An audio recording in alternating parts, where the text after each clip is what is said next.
Océano Pacífico.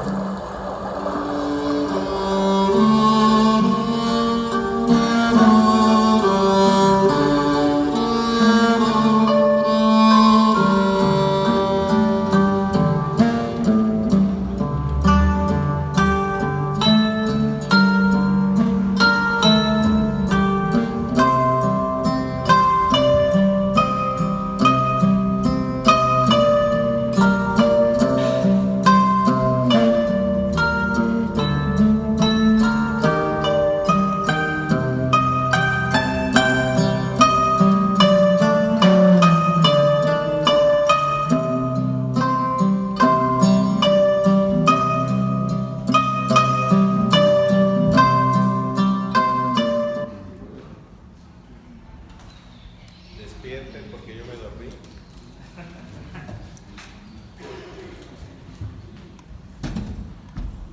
Pues, ¿qué hacemos? Preguntamos a los de la primera fila.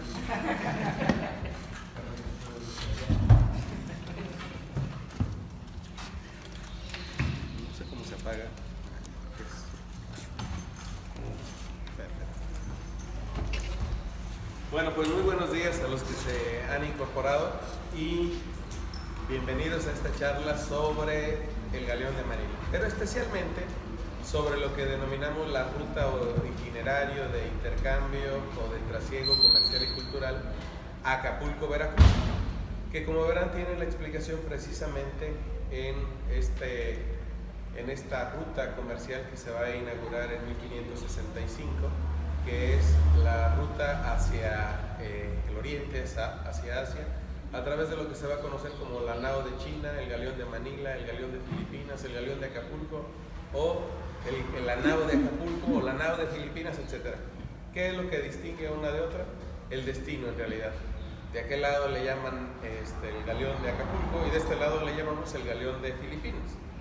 Ayer estábamos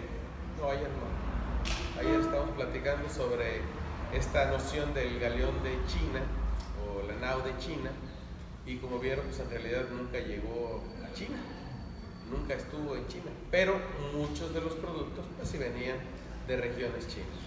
Y bueno, para hablar de ese tema, me da mucho gusto presentarles a Ricardo Infante, que es un experto.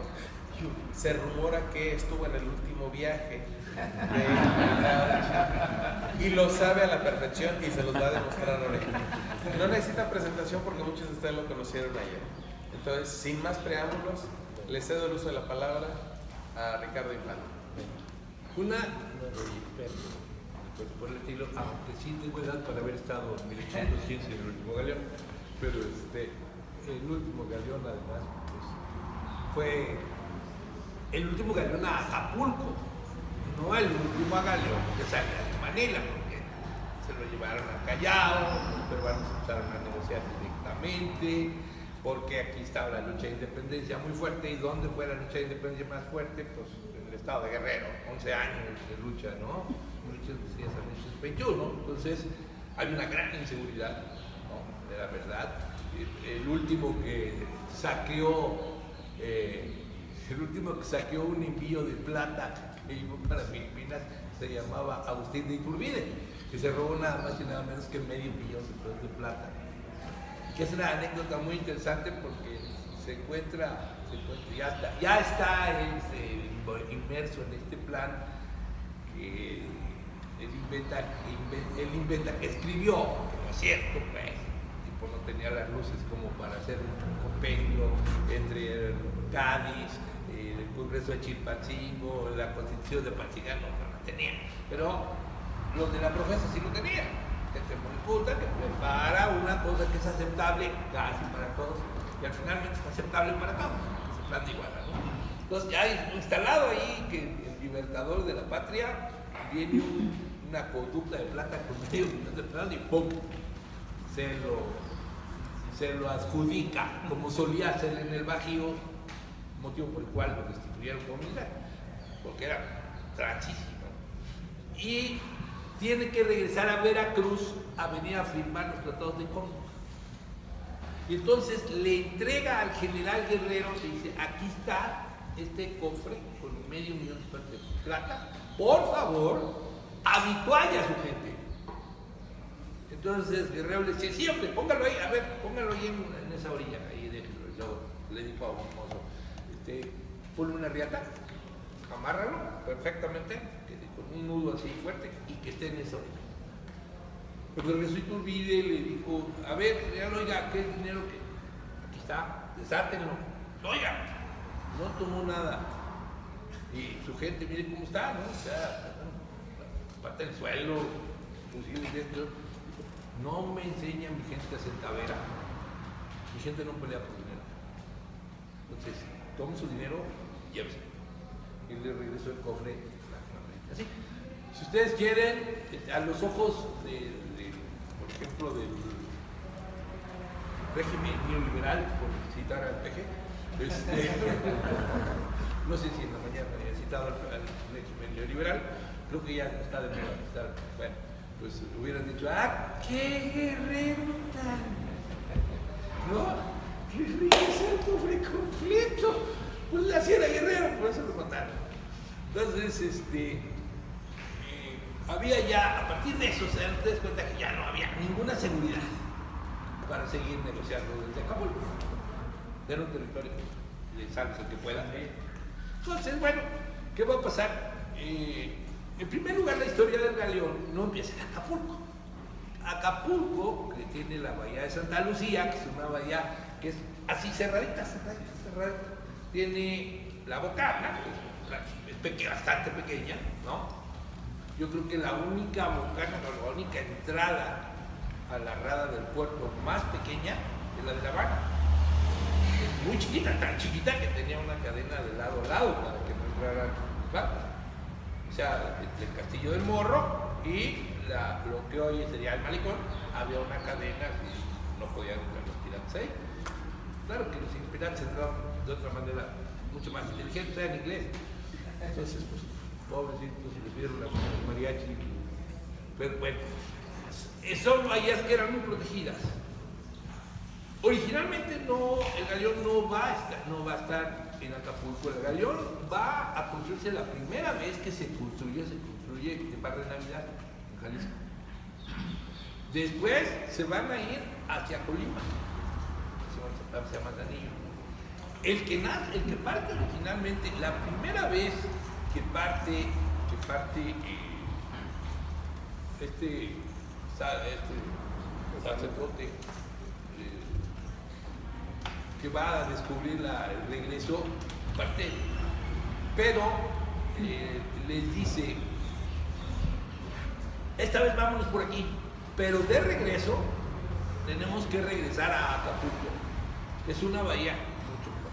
Este fraile es un hombre que había navegado desde muy joven. Andrés Urdaneta es de un pueblo, él es un vasco, de un pueblo pequeñito, que siempre había añorado ir al mar. Y entonces una vez hay una oportunidad de ir con una flota y se va, y se incorpora, pero además navega con los mejores. Y entonces se vuelve el cartógrafo. No el navegante, el cartógrafo. Al grado tal que Felipe II le pide, por favor, quiero que tú vayas haciendo una cartografía de lo que se va, de todo esto, porque eres el que te tengo confianza. Entonces, este joven, que es muy jovencito, todavía ni lejanamente va a ser religioso, al contrario, va a tener sus correrías, va a llegar. Lo más interesante de esto es que a mí me parecen dos cosas interesantes. Una, se inicia el mercado global. O sea, el galeón Manila es el primer paso para el mercado global. De Asia, América, a Europa. Ya nadie conocía Oceanía todavía, entonces, bueno, Asia, América, Europa. Y África, bueno, no tenía con qué comprar chinerías, ¿no? Como le dicen, se le decía. Entonces, es el inicio del comercio global. Dos, es una ruta que, si bien es cierto que los españoles son los que la van a utilizar, por aquello de que se va a dividir el mundo y la mitad para los portugueses, para la mitad para los españoles, hay una parte que a mí me parece fundamental y que parece ser que a los compañeros de Lina no les importó, y que me parece que sin esa parte no podemos entender lo demás. Sí. Que no te escuchan los que están en la otra sala. ¿Los de la calle no oyen? No, los que estaban hablando sirve. Entonces, bueno, resulta.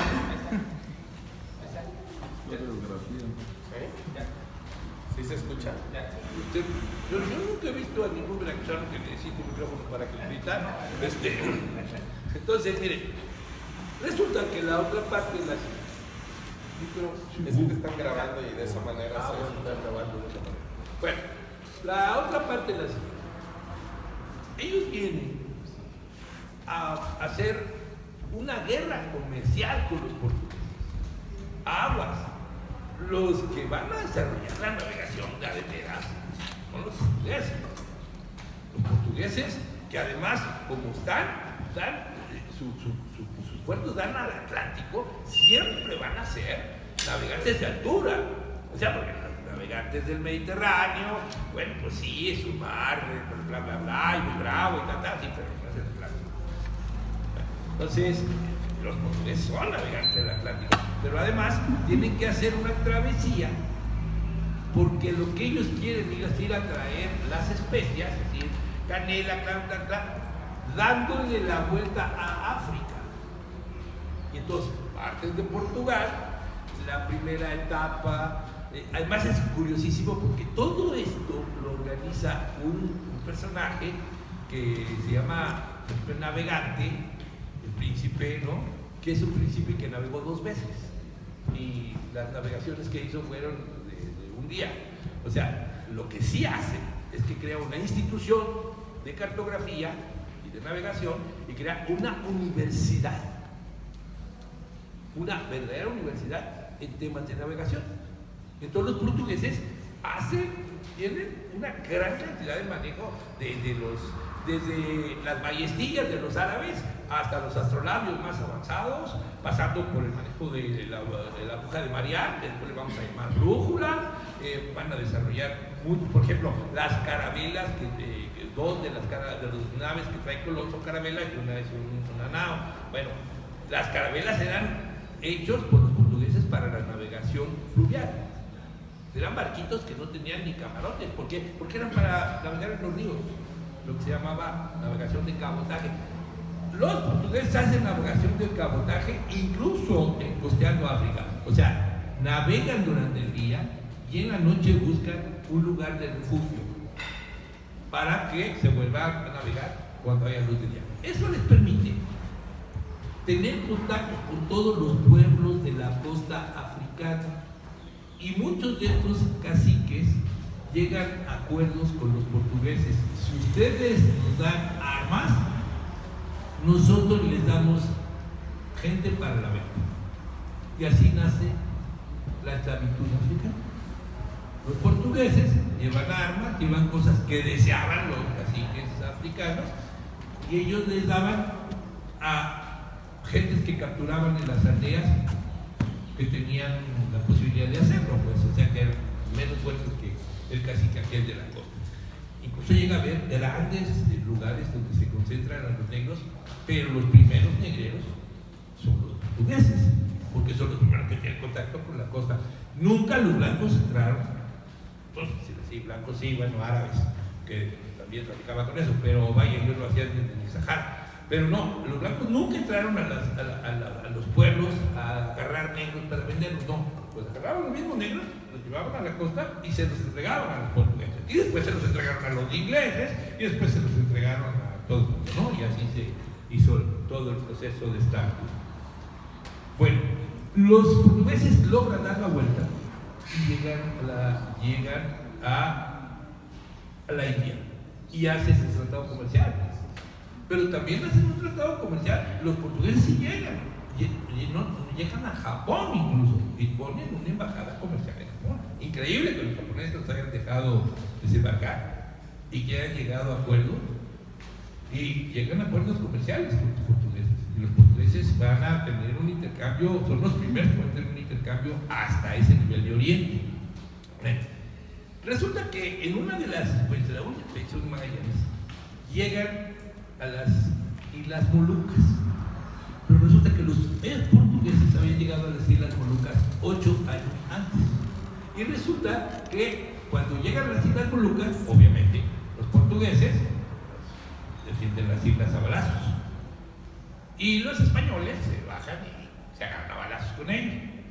El hecho es que ni los portugueses logran aniquilar a todos los españoles, ni los españoles derrotar a los portugueses. Entonces, lo que hacen es convivir así en forma de... Hay más o menos, ¿no? Son mis primos, ¿no? Estos son los primos gallegos y estos son los primos portugueses, ¿no? Entonces, se empiezan a llevar. Y Urdaneta, que es un hombre joven, hace una cosa muy común, porque además va a pasar 8 años en las Molucas, porque no hay cómo irse. Han quedado destrozados los barcos españoles hasta que los van a rescatar. Entonces el cuate lo que hace es que empieza a convivir con los habitantes y se casa con, bueno, o sea, se junta, ¿no? Se amanceba con una joven de las Molucas, tiene una hija con ella y se hace amigo.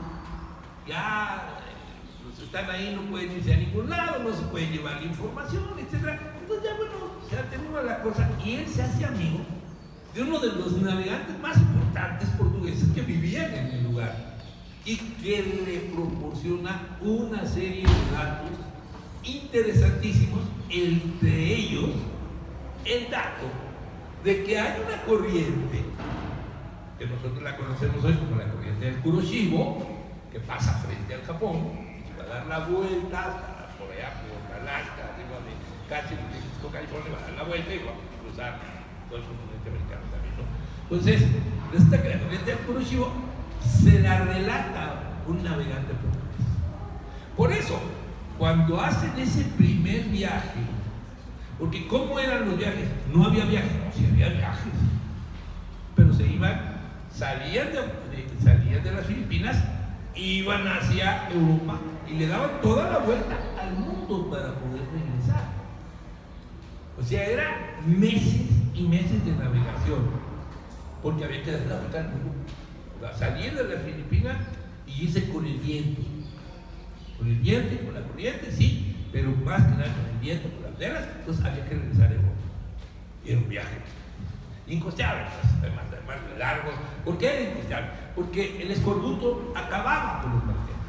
O sea, llevaban tripulaciones de 250 gentes, sí, pero de esas 250 gentes llegaban 125.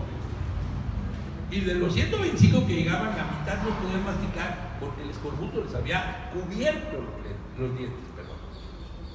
Entonces era verdaderamente una hazaña, lo cual a la postre se va a volver un fenómeno cultural importantísimo, porque los habitantes de la costa de Guerrero van a amancebarse con la mujer de Filipinas, ya no quieren regresarse otros 3 meses exponiéndose a todo, y todo lo que hacen es que se juntan con Filipinas, se van a vivir a los pueblos, y hay incluso un diccionario de términos que ellos dicen mexicanos, bueno, náhuatl, con tágalo.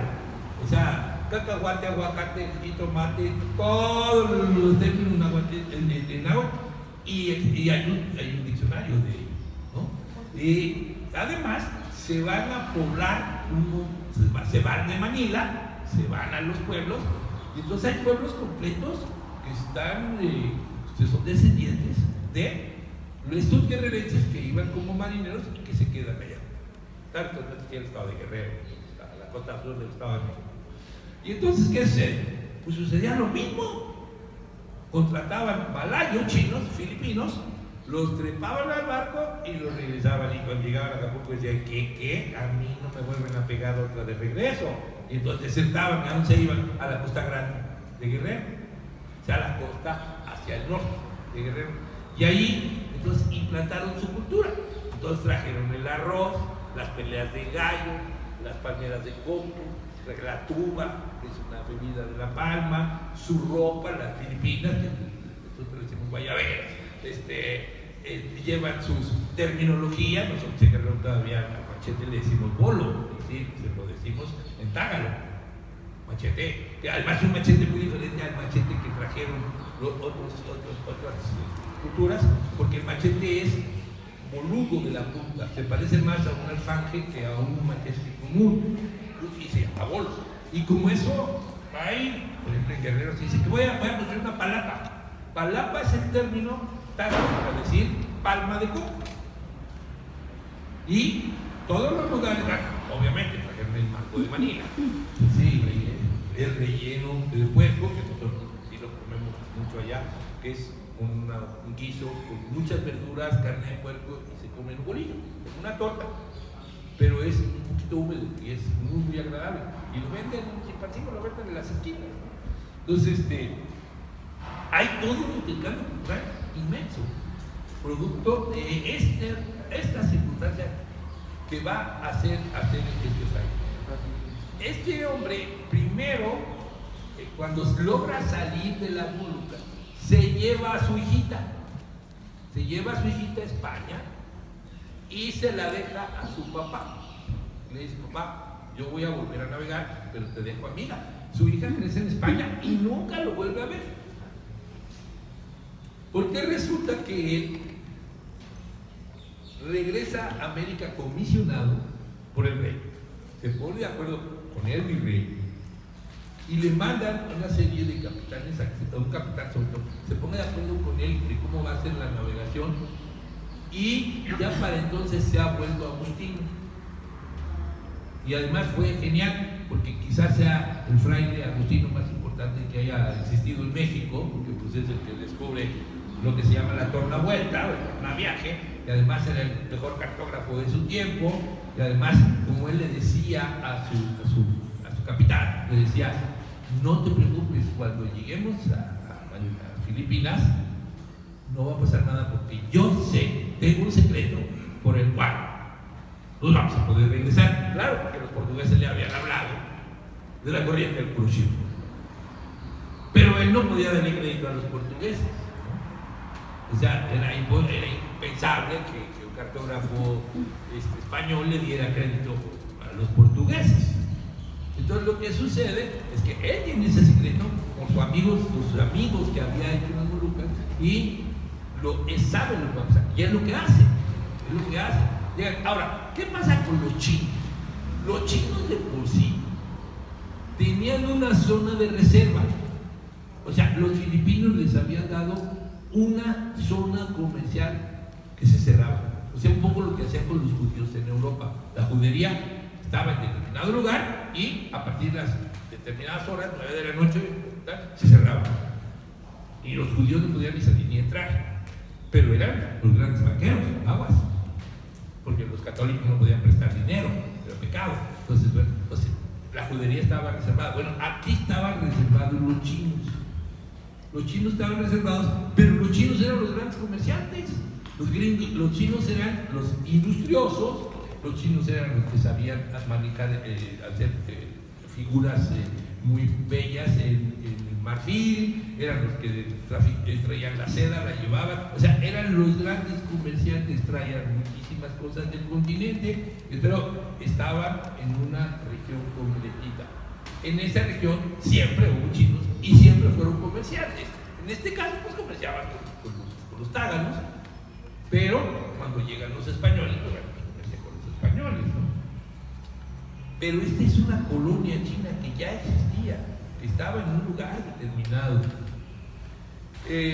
Hay además una serie de productos que no son chinos y que ni siquiera son japoneses, ¿no? Que son productos que vienen de la India, productos que vienen de Sri Lanka, productos que vienen de Persia. O sea, el trasiego comercial no es exclusivamente de productos que vienen de la China, ¿no? Pero míticamente los comerciantes en Europa le ponen el nao de la China. Ahí está el nao de la China. Por ejemplo, en el caso de Parián, en la Ciudad de México, los comerciantes españoles que hacen una zona de lujo, de comercio de lujo, de objetos muy, muy cotizados, le ponen el nombre en tágalo. O sea, mercado en tágalo es pariano. Y tenemos un montón de términos que trajeron los filipinos. Y la parte más concentrada, pues, en la costa grande de Guerrero. Además, las gentes, las mujeres, no tienen los rasgos que tienen las de la costa chica, son muy asiáticas, tienen los ojitos jalados, son delgaditas, los hombres tienen los ojos jalados, ¿no? El mejor pintor de Guerrero, Leonel Maciel, pues no le falta hablar tágalo, es un filipino. Entonces, hay toda una influencia muy, muy marcada. Ahora, este galeón va a tener un trasiego muy interesante y dada la bahía que existe, que es la de Santa Lucía, se llega a hacer una feria anual. Esta feria anual estaba patrocinada por comerciantes que venían de Sudamérica. O sea, hablamos del virreinato del Perú, pero los que estaban autorizados para venir por el monopolio, porque había un monopolio que se va a romper hasta que lleguen las reformas borbónicas de Carlos III. Hay un monopolio donde no se puede traficar, no puede comerciar, los pueblos no pueden comerciar entre ellos. Afuera tienen que tener como interpuesta persona representante de la corona. Bueno, entonces, ¿quiénes eran los que sí podían comerciar? El virreinato de la Nueva España con el virreinato del Perú, los dos grandes virreinatos.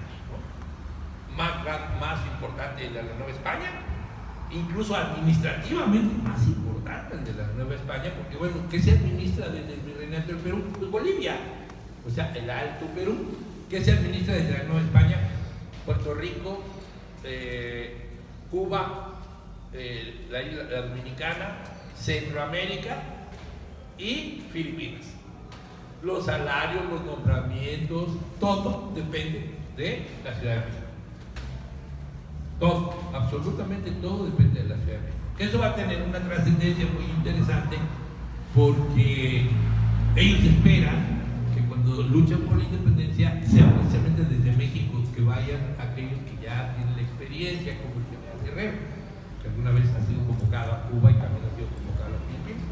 Bueno, el hecho es que hay un mercadeo muy importante en la Ciudad de México que es una etapa, pero la etapa que a nosotros más nos interesa es aquella que es el trasiego a través de los recuas de mulas.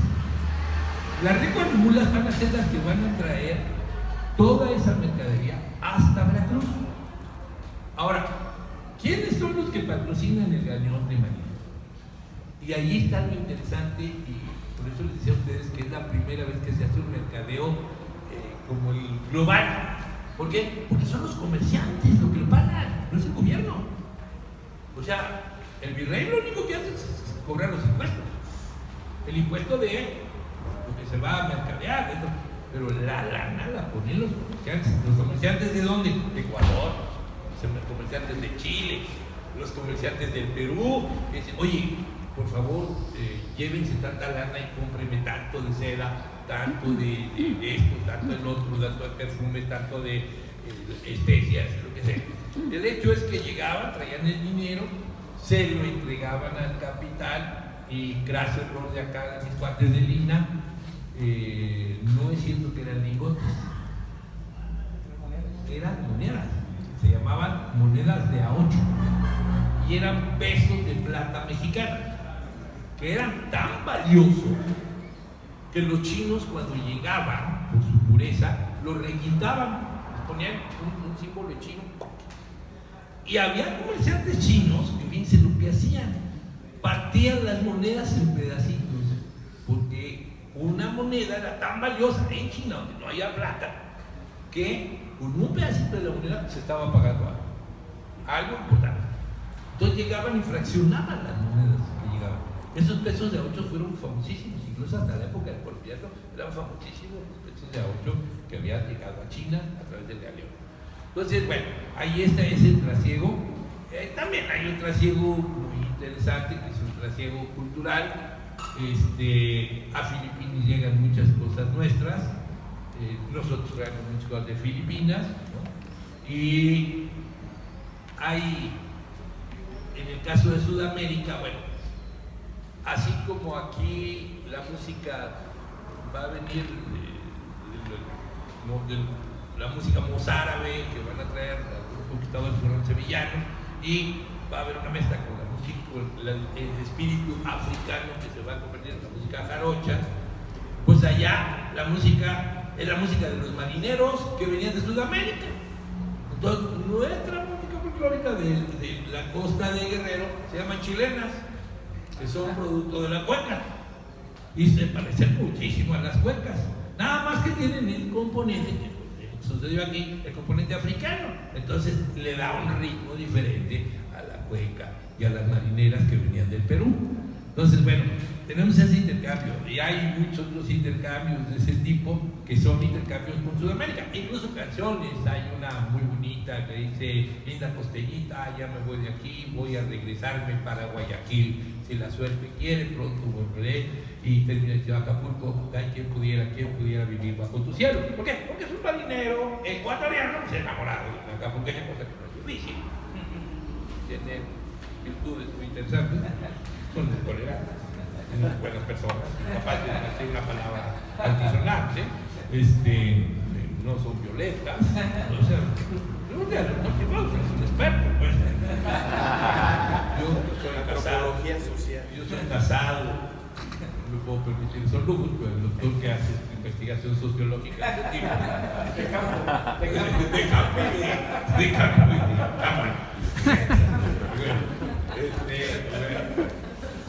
entonces, no te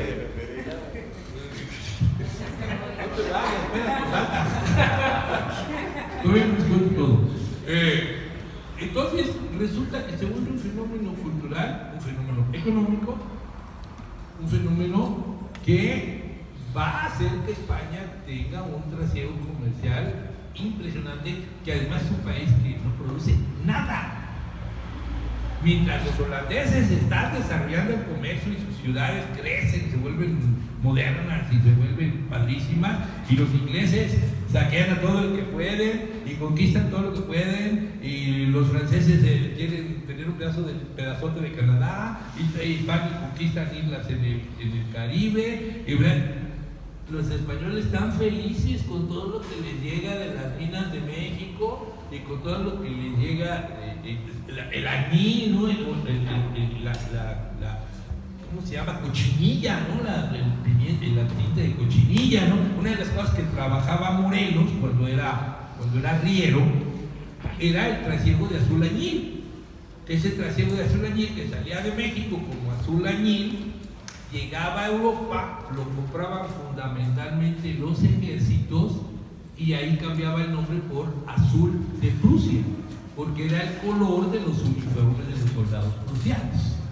Entonces, fíjense, y Morelos, que era un hombre, sabía leer, escribir, era maestro, el tipo, muy bien, ¿no?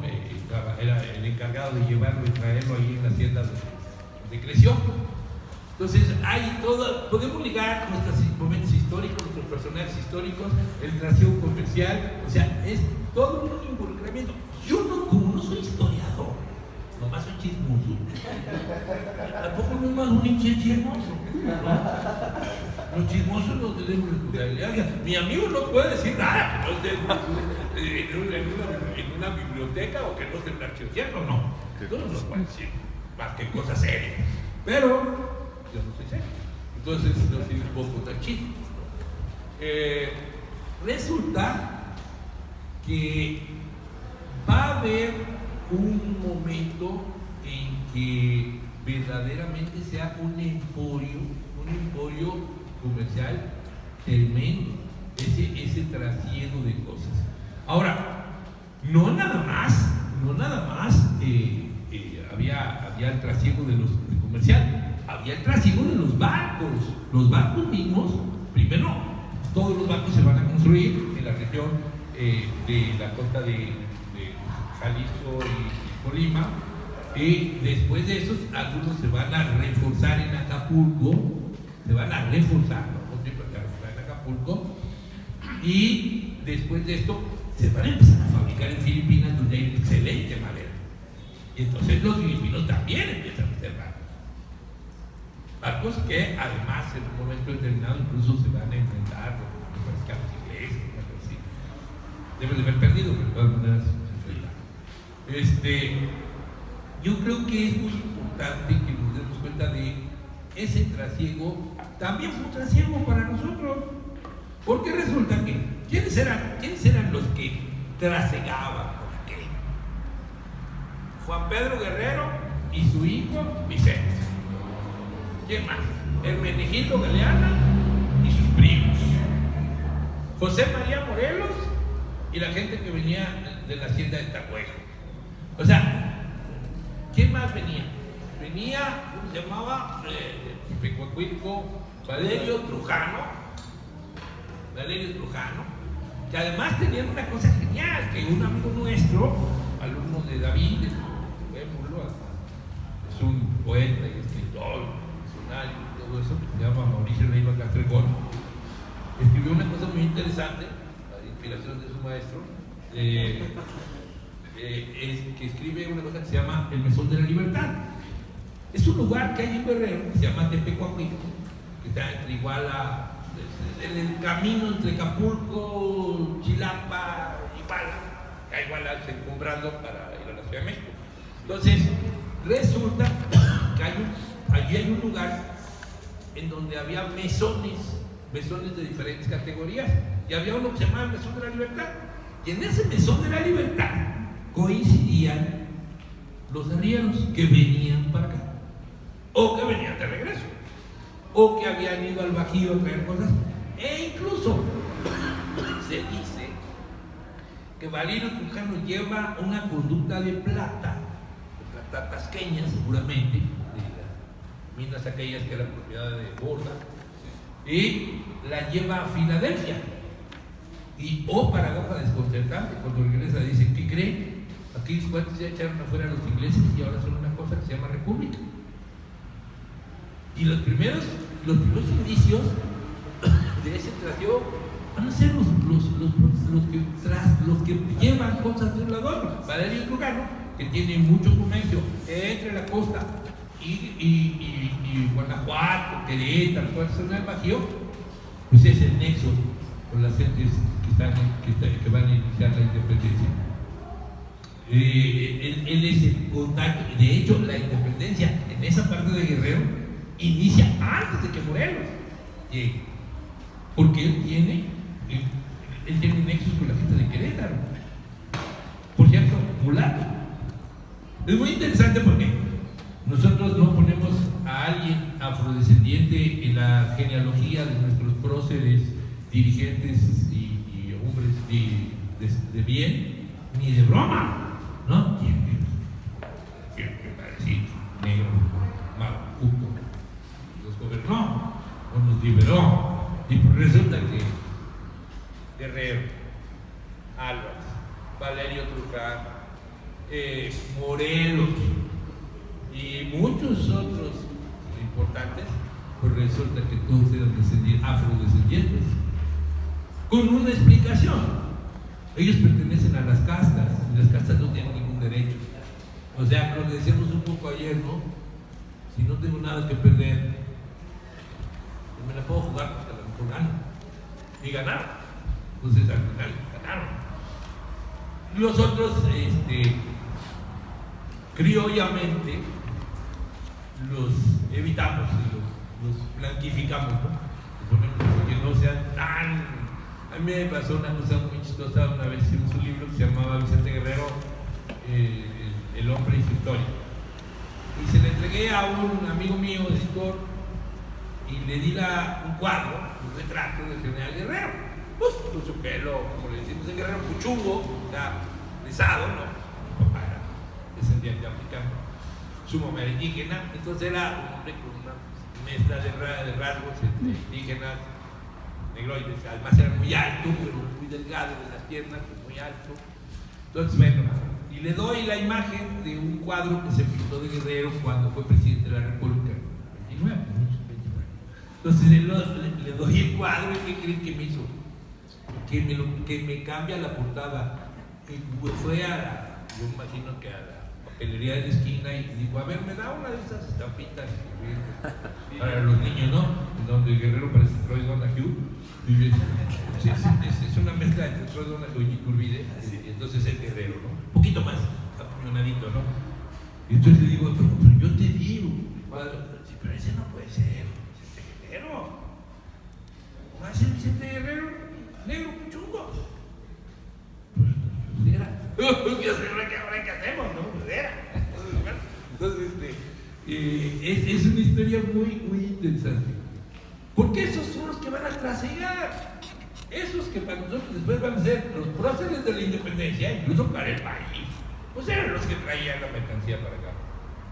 Eran los que los del galeón pagaban, bajaban, decían, no, ahí está, quiero que te la lleves a Veracruz. ¿Por qué? Porque esta mercancía o va a Europa o a La Habana. El espíritu anticaribeño del doctor Cienfuegos. ¿No le gusta jugar? Pues bueno. Me puso una censura de que no podía decir. Pero como ya los de Lina dijeron que sí, todas las cosas todas las chinerías llegaban a La Habana. Es más, el término yo lo conocí en La Habana, porque resulta que todavía hay viejas tiendas, muy viejas aquí, o sea, aquí como en Calapa, que hay edificios vetustos padrísimos, ¿no? Hermosos. El centro de La Habana vieja es muy bonita. Entonces, hay edificios que fueron las tiendas de las que se llamaban chinerías, que era lo que llegaba producto del galeón, yo le decía el galeón de Manila, obviamente ya había llegado a Veracruz, de Veracruz iba a La Habana, y en La Habana llegaba además la plata que venía de Perú y de Bolivia, llegaban algunos productos americanos, junto con las chinerías, partían de La Habana en una flota temerosa de que los ingleses se los encontraran por el camino, por los holandeses, que se llamaba la flota de Barlovento, y ese era el último destino americano de lo que empezaba en Acapulco. ¿Por qué empezaba en Acapulco? Porque los filipinos estaban esperando, ya voy a acabar, 40 minutos, tranquilo. Una hora ya. No es cierto, yo también quiero desayunar. Resulta que los filipinos, ¿qué es lo que estaban esperando? Los comerciantes filipinos, los comerciantes chinos, los comerciantes malayos, ¿qué estaban esperando? Un galeón que venía de dónde? De Acapulco. O sea, era un galeón con millones y millones de pesos en plata. Y algunos productos que eran muy apreciados, ¿no? Ahí, en un principio, remesas de maíz, bueno, hasta Chile, porque los filipinos, hay regiones de Filipinas y de China que comen con chile. Por ejemplo, Mao Zedong no podía comer si no tenía un plato de chiles verdes toreados y daba cucharada de sopa, o sea, daba una cucharada de sopa y una mordida de chile. Porque la provincia de Sichuan se apropió de todo ese chile que se llevó, que en algunos lugares pica más que en México. Entonces Tailandia tiene chile pica más que en México, Vietnam pica más que en México, y los chinos tienen el chile. ¿De dónde llegó ese chile? Pues llegó a las Filipinas y lo llevaron como condimento. ¿Cómo a nosotros nos van a traer de la India el curry? ¿O el arroz? Nos van a traer los filipinos. Entonces resulta que ahí se ven. Entonces, ¿qué están esperando? El galeón de Acapulco, que trae la lana. ¿Y qué estamos esperando en Acapulco? El galeón de Manila, que trae la mercancía. ¿Y qué están esperando los españoles? Los productos chinos. La porcelana, la seda, las tallas en marfil. ¿Saben qué se hizo muy famoso? Las tallas en marfil de Jesucristo. O sea, ¿cuántos que no eran cristianos se volvieron expertos en hacer crucifijos en marfil? Me estoy refiriendo a chinos y filipinos que aprendieron a tallar en marfil. Entonces eran costosísimos y muy cotizados los cristos que venían. Ah, bueno, y Y luego de eso, las peinetas que se hacían de cosas muy padres, ¿no? Ámbar, por ejemplo, ámbar. Y entonces era la peineta que usaban las españolas. Pero ¿qué más usaban las españolas? El bordado que hacían las filipinas, y entonces usaban el mantón de Manila, ¿no? Y entonces era, ¿a dónde vas con mantón de Manila? ¿Dónde vas con vestido chinés? Con bordado chino. Entonces, fíjense ustedes, a mí la parte que más me emociona pues, es la parte cultural, obviamente, porque es mi chamba, ¿no? Las cosas serias, la deja el doctor, alguna, sus investigaciones allá en Acapulco, que hablamos de ellas, muy serias. Bueno, este sería un panorama de cómo se genera ese trasiego de mercancías, también de cuestiones culturales. Curiosamente, a la mayoría de los próceres de la independencia guerrerenses les era muy grato Veracruz. Era extremadamente grato. Y además había dos gentes que se mantenían hasta el último suspiro en la vieja forma de luchar promovida por Morelos. Vicente Guerrero y su amigo inseparable Juan Álvarez, y aquí Guadalupe Victoria. Se queda hasta el último momento. Guadalupe Victoria le avisan ya se hizo la independencia, pero el cuate está ahí, no se rinde, no se entrega, no nada. Son los únicos dos lugares. Entonces tenemos ese trasiego cultural, ese trasiego. Además, supongo yo que un costeño de Guerrero en Veracruz no era extraño. Pues era un mulato, un palo, un negro, digo, pues la cosa pues, un montón de mulatos. Entonces, aquí supongo que en Córdoba, en Orizaba, es muy raro ver indígenas y ver afrodescendientes. Si uno sale a la calle, todo el mundo es blanco, o el 90%. Pero no es el caso del puerto, ni es el caso de otros lugares. O sea, quiere decir que se sentían muy en su ambiente. Eran muy parecidos, tenían muchas cosas en común. Y para nosotros es muy importante, pues porque nosotros, por varios motivos, pues, queremos mucho a Veracruz. Pero vivimos en el estado de Guerrero, nacido en el estado de Guerrero, yo soy honorífico de guerrerense a fuerza, porque él me hizo fuerza con un documento que lo firmara, que decía que renunciaba a mi nacionalidad capitalpuca y que entonces iba a ser chilpancingueño de por vida. Y me hizo a fuerza firmar, en serio, por notario público y las cosas así. Él me hizo ciudadano guerrerense a Fortión. Y entonces, yo a mi manera, que no es documentada como debiera de ser, había documentales mucho más ricos que pero pues nomás dura 13 minutos, ya eso sí es más difícil. Sí, porque hay cosas muy serias. Por ejemplo, los españoles sí se toman en serio el Galeón de Manila. Entonces, en los 500 aniversarios del Galeón de Manila, los cuates hicieron una serie de conferencias extraordinarias. Sí, pero son conferencias de 2 horas. Y entonces ahí, sí, porque en el archivo de Simancas hay una nota que dice que costaba 5 pesetas. O sea, sí, mira el archivo de Simancas, un recibo de 5 pesetas y de 5 fuertes. Entonces, una maravilla. Pero como yo no me dedico más que a divertirme, pues, ustedes son serios, dejan la papa, yo soy tapatalpeño. Entonces, tenemos así nuestras matices, ¿no? Es igual que serio, mal.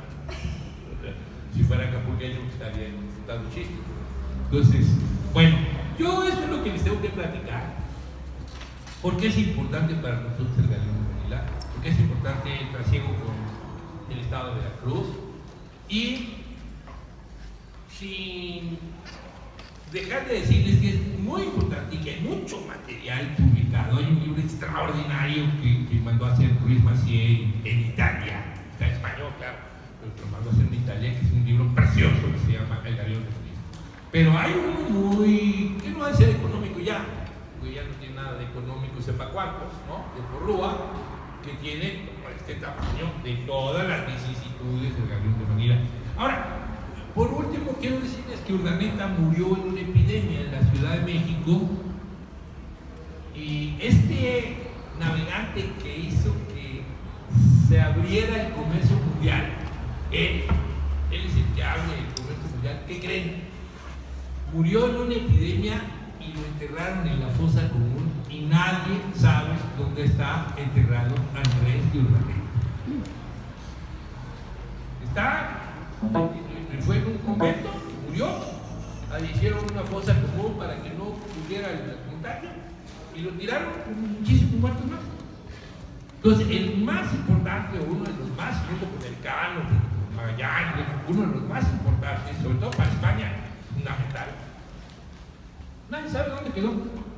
El otro día me pasó por un alumno que me hablaba, la hija de él, que me decía que estuvo en Viena, que estuvo en Salzburgo y que fue a la tumba de Mozart. Digo, no, Mozart murió en una epidemia y lo tiraron en una fosa común afuera de Viena.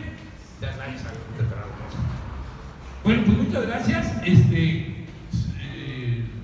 Espero que por lo menos hayamos contado chismes y ser simpáticos, ¿no?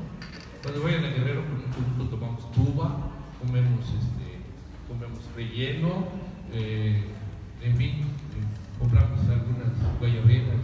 Aquí las guayaberas son preciosas, no necesitan eso, pero podemos comprar algunas cosas y compartir.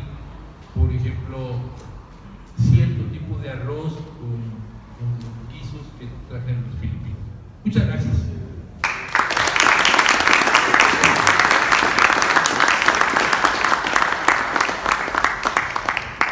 Puedes defender.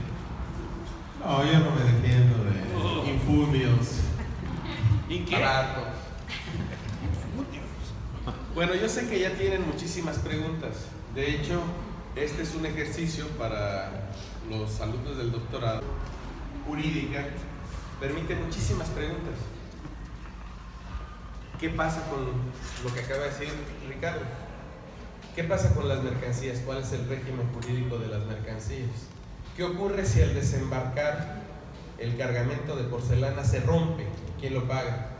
¿A quién le corresponden los derechos, las ganancias? O sea, todos los datos que ustedes están ahorita con un montón de preguntas. Yo calculo que podrían salir unas 500 preguntas de lo que acaban de ver. ¿Cuál era el tonelaje que tenía un galeón? ¿Cuánto valía en dinero de aquella época cada viaje, cada ida, cada vuelta? ¿Cuántas personas iban? Los contratos de trabajo que se hacían, ¿cómo se pagaban? ¿Qué era lo que comían en el trayecto? Y una vez que llegaban aquí, ¿cómo que se quedaban? ¿Qué no les pedían pasaporte? O sea, las cuestiones jurídicas que entraña esto, y después las transformaciones culturales que se van a dar en México y que tienen relación con ese galeón de Filipinas o nao de China, son sumamente interesantes. De hecho, gran parte de nuestra historia es desconocida porque no ha habido suficiente investigación en nuestro país sobre un periodo tan interesante como es el periodo del virreinato. ¿Podemos pasar a la mayor? Quiero que vean la siguiente. Quiero que vean una serie de láminas que nos muestran la importancia de todo esto. Estos son, si ustedes lo ven, son los dominios que existen en el siglo XVIII, y van a encontrar que el siglo XVIII, todo esto es lo que llamaríamos las posesiones de la corona española. Quiero que lo vean en términos de una ruta comercial. Si lo ven en términos de ruta comercial, estamos hablando de uno de los mercados más importantes del mundo, de aquel mundo, y estaba controlado desde acá, desde la metrópoli. Como ustedes oyeron, lo que constituye la ruta de Acapulco-Manila, o la ruta del Pacífico, o simplemente la nao de China, fue una ruta que duró 250 años, la ruta más larga en términos de trayecto, más larga en la historia del mundo, y la que más ha durado en la historia del mundo. Esa es la importancia que tiene esta ruta comercial. Pero además quiero que vean los territorios y se imaginen la cantidad la cantidad, ¿sí?, de culturas que involucran. ¿Podemos pasar a la siguiente? Porque para la siguiente, esta no les voy a explicar de la Nueva España. Este mapa era muy bueno, pero necesita mucha luz. ¿Por qué? Porque muestra la economía de la región entre Acapulco y Veracruz. Economía que estaba marcada por minas, que estaba marcado por los puertos, por supuesto, y que estaba marcado por los lugares o puntos de comercio. La Ciudad de México, Jalapa, como se dijo aquí, Veracruz, Acapulco, pero especialmente Puebla. Puebla tiene una importancia de verdad de primer orden en la ruta entre Acapulco y Veracruz. La siguiente, por favor. Ustedes van a encontrar la siguiente, urbaneca. Esta es la ruta que se va a construir en aquel momento. Fíjense, esa es la ruta entre Acapulco y Manila. La siguiente, por favor. Pero nos encontramos con esta gráfica que nos ilustra. Quiero que vean la ruta hacia Manila y la ruta que mencionaba Ricardo, que un siglo antes se establece desde Portugal hasta Filipinas y Japón. Lo que hacen los españoles al establecer la ruta de Acapulco, Filipinas, y después la que menciona de Veracruz a Cádiz o a Sevilla, es acortar las distancias, es mucho más rápido y por tanto disminuye los costos. Si ustedes fueran inversionistas, que ustedes tienen cara de que les encanta el dinero, ¿por qué? Pues porque el dinero nos permite consumir. ¿Qué es lo que pensarían para invertir en la ruta a Manila? A ver, traigo un peso. ¿Cuánto voy a obtener de ganancia? La plata o la lana. ¿Cuánto voy a tener de ganancia? Así, ¿cuánto se imaginan que representa la ganancia de el que invierte? 300%. Es decir, la ganancia del que invierte un peso es que a la vuelta de 6 meses obtiene, no 300, obtiene 3 pesos. Era un negocio redondo. ¿Quién te da a ganar el 300%? Casi seguro, porque desde el derecho romano sabemos que la lex mercatoria establece criterios para que el inversionista no pierda. El que pierde y gana también mucho, y ayer lo mencionaba Ricardo, es el capitán del barco. El capitán del barco no es el capitán del barco, es un inversionista que está cobrando, y está cobrando muy bien, por trasladar valores. Lo que permite la ruta es que alguien se haga cargo de una nao, que en ocasiones eran 2, cuando había mucha necesidad de transporte de mercancías, y que pueda, por ejemplo, rentar el espacio de la nao. ¿Cuánto creen que podría traer una nao, un galeón? ¿200 toneladas? No, estamos hablando de entre 800 y 1500 toneladas de mercancía. Un tráiler sabemos que tiene 30 toneladas. Imagínense ahora un galeón trayendo 1500 toneladas de mercancía de Filipinas, de China. Por eso, ¿cuánto duraba una feria? Una feria en Acapulco, una feria en Jalapa. Duraba hasta un mes. ¿Por qué? Porque era tal la cantidad de mercancía que existía en ese viaje, que era anual, que se tardaban meses los compradores en revisar. Y los que habían comprado un espacio, es decir, en el barco les vendían, mira, aquí tengo un espacio de 2 metros por 2 metros y lo que quepa ahí, pues te lo traen. Y entonces, ¿qué hacían los inversores? Decían, yo quiero que vayas a Manila y me compres abanicos, y me compres tallas de marfil, y me compres peinetas, como decía Ricardo, y me compres muebles, biombos, etc. Lo que entraba en eso, todo lo que entraba en eso no pagaba más que lo que ya estaba de alguna manera acordado entre el capitán y el inversionista.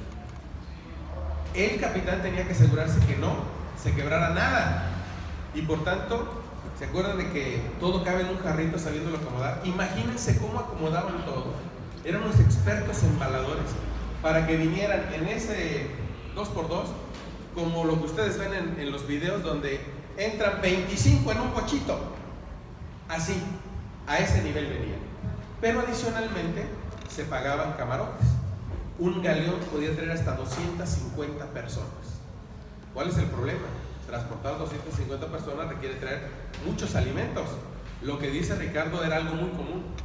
La ambición en ocasiones cegaba a los capitanes y metían mercancía, pero no metían suficientes alimentos. Y los viajes no tenían una duración como los trenes que existen aquí, ¿verdad? Que sale a las 6 de la mañana con 5 minutos y llega a las 8 con 25 minutos. Y así va a ser. No. Allá podía durar la travesía 3 meses, 4 meses, y cuando les iba mal, 4 meses y medio, 5. Si calculaban mal los alimentos, condenaban a la muerte a una cantidad importante de los pasajeros y de los tripulantes. En el Inter, adicionalmente, se prestaba a lo que se conoce hoy día como contrabando. Había una piratería. El capitán tenía que llevar cañones para defenderse del ataque de posibles piratas, tanto asiáticos como ingleses que estaban en el Pacífico. Pero en ocasiones, ¿para qué llevar esas pesadas bolas de cañón si en lugar de eso puedo llevar mercancía? Y en ocasiones todas las troneras de estos galeones, en vez de traer municiones, en vez de traer armas, lo que hacían era llenarlas de mercancía y ponerles encima como si fuera todo balas de cañón. Y bueno, entenderán que llegaba el momento en que venían tan cargados que, como dice el documental, en algunos casos se encallaban y decían, pues por el peso, traían tanto peso que literalmente pues venían hundiéndose. Entonces vean que es un proceso comercial, pero que tiene atrás una parte jurídica y cultural sumamente importante. ¿Qué es lo que encontramos? Adicionalmente, que esta ruta que va a Filipinas también tenía una ruta que iba, como bien lo dijo el documental y Ricardo, al Perú, al virreinato, sí, del Perú. ¿Qué es lo que caracteriza este virreinato? Que también tiene una sociedad que requiere ¿qué? Mercancías. Es un mercado muy importante. Al inicio, en 1561, los peruanos empiezan a hacer travesías también a Filipinas, a Asia. Sin embargo, como también se dijo, hay un decreto del rey que impide que ellos tengan comercio con Asia, y van a tener comercio solo a través de las rutas que se establecen en la propia América y que van a depender directamente de quién, de la Nueva España. Por eso era el comercio solamente entre entidades que podríamos llamar hoy oficiales o públicas. Pero vean, del otro lado del Caribe también hay una ruta. La flota, esta flota que dice Ricardo que es de Barlovento, o la flota de Indias como se conocía, o la carrera de Indias como también fue conocida en la historia, era el trasiego comercial ahora hacia Sevilla o hacia Cádiz. Y llegaba, y por supuesto, cada una de estas etapas era pagar impuestos, pagar una serie de contribuciones para la corona, que hacían que la corona pues, fuera literalmente amo y señor en Europa en ese momento. Pero estamos hablando de dos momentos también muy definidos. La siguiente, por favor. ¿Qué es lo que ocurre cuando nosotros vemos la historia? Hay que distinguir entre los Habsburgo, que van a gobernar España y que van a ser titulares de la corona española hasta 1700, y posteriormente los Borbones, que van a estar desde 1700 hasta 1821. Hay algunos datos que vale la pena mencionar. La mayoría de historiadores es conteste en señalar que el galeón de Manila o la ruta de Filipinas termina en 1815. En 1813, cuando están discutiendo en las Cortes de Cádiz, se decide parar de seco el comercio con Asia, porque es un nuevo momento, ¿no? Hay un nuevo momento, y ese nuevo momento se caracteriza por liberalizar el comercio. Y efectivamente, en 1813 se emite un decreto que suspende el comercio a través de la nao de Acapulco, como la llaman en Cádiz. Sin embargo, esta va a seguir. Es más, si ustedes recuerdan la anécdota, todavía en 1821 hay un último envío que se hace de plata, y esa plata es secuestrada, como decía en el documental, o tomada en préstamo por Iturbide. Pero el trasiego va a continuar hasta bien entrado el siglo XIX, es más, hasta fines del siglo XIX, cuando la primera expedición científica mexicana va a Japón, se encuentra con que sigue circulando la moneda de plata de México, porque como bien lo dijo Ricardo, si hay algo que no existe en esa parte del sudeste asiático, es plata. La plata es más valiosa casi que el oro. ¿Por qué? Porque es sumamente escasa. Y por tanto, se podían comprar muchas cosas y el margen de ganancia que va a existir es muy alto. Y el margen, entre más ganancia hay, más impuestos cobra la corona española. Por eso es un tema institucional muy interesante. La siguiente, por favor. La otra parte que vale la pena destacar, la siguiente, esta es las rutas solo del Imperio Español, y no se advierten bien porque pues, el contraste de la luz no lo permite, pero muestra cómo realmente lo que llamamos rutas comerciales o mercados eran sumamente intensos, muy intensos, y muestra también la importancia en todo este, vamos a llamarle conglomerado o periplo comercial de una institución que muy poco conocemos, la Nueva España. La Nueva España era el eje del comercio americano, porque, ya lo dijo Ricardo, de ella dependía la Capitanía General de Yucatán, la Capitanía General de Guatemala, la Capitanía General de Filipinas y, por supuesto, la de La Habana, la de Cuba. Es decir, la Nueva España era la que tenía el dominio literal, ¿sí?, sobre todo el comercio permitido a fines del siglo XVIII. Para el siglo XIX, esto es la Nueva España, con un territorio que nosotros nunca reconocemos como de la Nueva España, que es el de la Luisiana. ¿Por qué no lo reconocemos? Porque el tratado Adam-Onis de febrero de 1821 le reconoció los derechos a Estados Unidos. Fíjense qué interesante. Es un territorio desconocido que perteneció, junto con la Florida, que perteneció a la Nueva España. Pero nosotros, cuando nos convertimos, nos independizamos en Imperio Mexicano, solo reconocemos a partir de Texas. Pero el Imperio Español reconocía como la Nueva España todos esos territorios hasta 1821. Casualmente, cuando se hace el Plan de Iguala, también se firma el tratado Adam-Onis, que cede todos los territorios, los inmensos territorios de la Luisiana. Luisiana no es solo el estado de Luisiana, es todo el territorio que conocían los franceses como Luisiana, que es literalmente la tercera parte de lo que era el imperio, perdón, la Nueva España o el virreinato de la Nueva España en 1819. Ahora sumen todo el comercio que tenía con el resto de América y verán la importancia de esto. ¿Dónde se concentraba esto? Eso es lo más importante. Se concentraba entre Acapulco y Veracruz. Acapulco, Veracruz, y tenía las rutas que llegaban a la Ciudad de México, que llegaban a Puebla y que de Puebla llegaban a Veracruz. Ese es el íter comercial, que implicaba una serie de instituciones jurídicas y políticas de primer orden. Esto es maravilloso. Los españoles lograron una administración pública que, con todas y las corruptelas que se fueron generando con el paso del tiempo, con los vicios que trataron de frenarse con los juicios de residencia establecidos en la normativa de Indias a partir del siglo XVII, funcionaba como una maquinaria bien aceitada durante 250 años. Durante 250 años esto permaneció, sí, totalmente estable.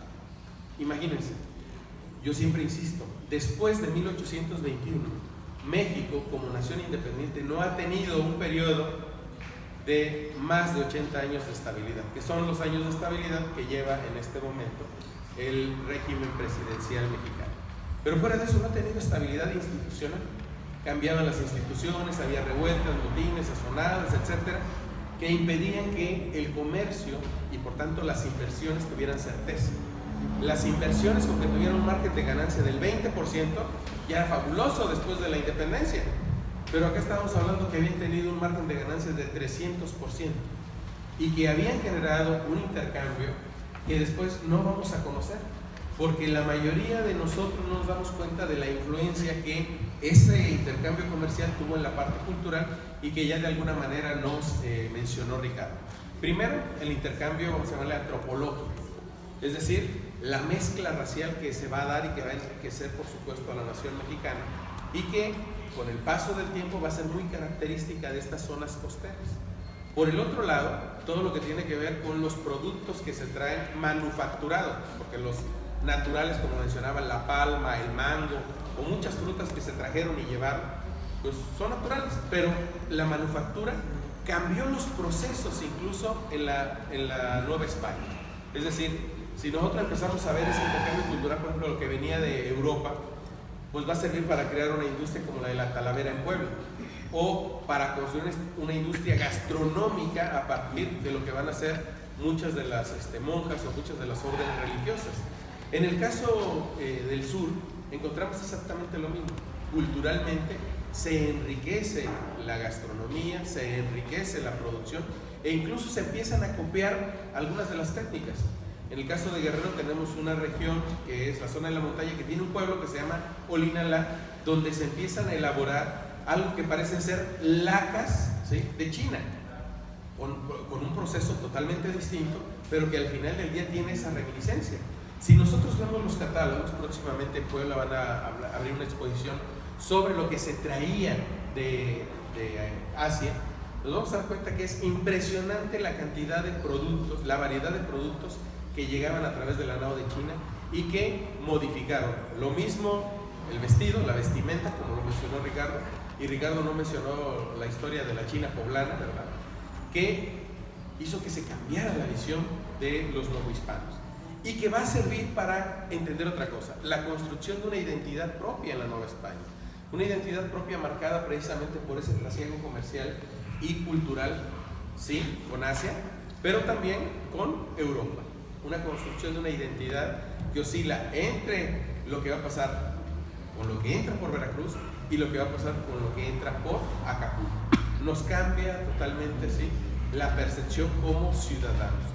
Y hay un dato, yo recuerdo, alguna vez estuve en Lisboa y me acuerdo que dije, esta es la ciudad más cosmopolita del mundo, porque uno la ve y dice, es que de verdad aquí pasó tanto, porque los portugueses, en efecto, como vieron en la ruta comercial, tuvieron la oportunidad de incorporar a su mercado, un mercado muy pequeño, una cantidad impresionante de productos que no solo venían de Asia, como en el caso de Acapulco, sino que eran de África, de Medio Oriente y por supuesto de Asia, del sudeste asiático. Entonces, la riqueza cultural, la riqueza comercial de los portugueses a partir del siglo XV, es decir, un siglo antes que el galeón de Manila, también fue muy rico. Es impresionante lo que ustedes pueden ver si se revisa la parte de la historia comercial de los portugueses, que en su momento tuvieron un dominio también durante más de un siglo, un dominio de los mares que en aquel momento se conocían. Porque antes de que descubrieran América, los portugueses ya habían empezado a recorrer toda la costa africana y la parte del Medio Oriente y del sudeste asiático. Entonces, nos encontramos con procesos totalmente distintos que están marcados. En el caso de los portugueses no les interesaba ir evangelizando como lo van a hacer los españoles, porque es un compromiso que adquieren con la división del mundo que se hace a través de las bulas. Te damos esta parte del mundo, pero para evangelizar todas las almas que encuentres. Entonces, vean, este proceso va a culminar antes de 1821 en este territorio que se queda con todas las aportaciones, especialmente culturales, y que nosotros vemos en el día a día, pero ya no alcanzamos a distinguirlo. ¿Por qué? Porque nosotros damos por hecho. Si alguien se preguntara que las palmas de Acapulco no son de aquí, originarias de aquí, pues siempre he visto palmas en Acapulco. Si ustedes recorren el Pacífico, se encuentran con que todos son palmas. Todo Colima, todo Guadalajara es palma, palma, palma, palma, Nayarit, palmas, palmas, palmas. Pues no, las palmas hace 500 años no estaban en América. El mango, tan rico el mango que es, pues es el mango de Manila. ¿Por qué? Pues porque no es originario, no es endémico de América. Y muchos de los productos los fuimos trayendo y los incorporamos a nuestra gastronomía, a nuestra construcción, los estilos para la construcción, los estilos para el vestido, los estilos para muchas cosas, vinieron de otro lado, vinieron de Asia, a través de este trasiego cultural. El siguiente, por favor. El tema de la construcción, increíble. Los primeros galeones, como bien lo dijo Ricardo, se hicieron en la zona de Autlán, hoy Jalisco, pero también en Acapulco se hicieron galeones.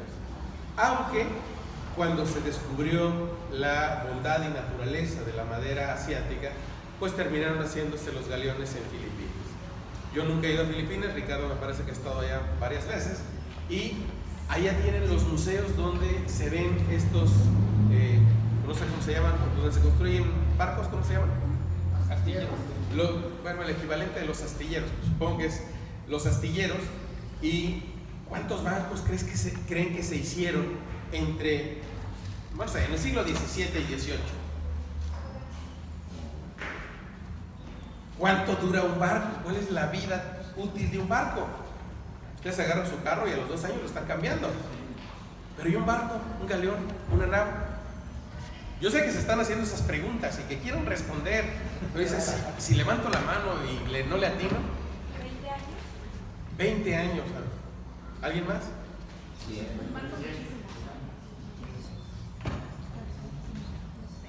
Alguien dirá, depende de la madera que usaban. Depende del tipo de uso que era. Si es de uso rudo, se la acaban en 3 viajes. Bueno, en Filipinas, en los 2 siglos, entre el siglo XVII y mediados del siglo XVIII, porque no fue más allá, se hicieron 22 galeones. Ustedes dirán, es muy poco.